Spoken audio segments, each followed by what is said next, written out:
जी तो दोस्तों, कैसे हैं आप सब। उम्मीद करता हूँ कि ठीक होंगे। आज हमारा चूज़ा जो है ये 40 दिन का मुकम्मल हो गया है, तो आज इसको सेल करने का इरादा है हमारा। गाड़ियों वालों को फ़ोन किया है, उनसे रब्ता कर रहे हैं। देखें कितनी गाड़ियाँ आती हैं।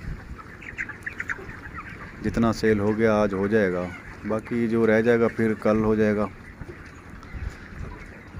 एवरेज ठीक नज़र आ रही है वैसे माल की।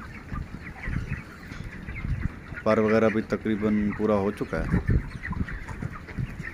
क्योंकि गाड़ियों वाले एतराज़ करते हैं कि चूज़े का पर पूरा नहीं है, ऊपर से गंजा है, तो फिर वो माल नहीं लेते।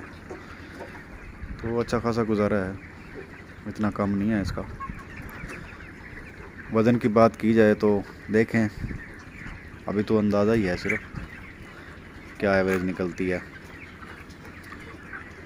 वैसे हमारे अंदाज़े के मुताबिक जो है वो 33 प्लस FCR देगा, अंदाज़ा है। देखें बाकी तो पूरा पता नहीं है।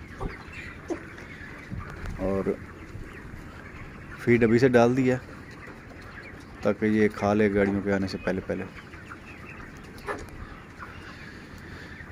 बाकी जब ये सेल हो रहा होगा तो फिर इसकी एक और वीडियो बनाएंगे, वो भी आपके साथ शेयर करेंगे।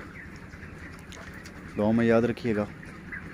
वीडियो अच्छी लगे तो लाइक कीजिएगा और चैनल को ज़रूर सब्सक्राइब कर लीजिएगा।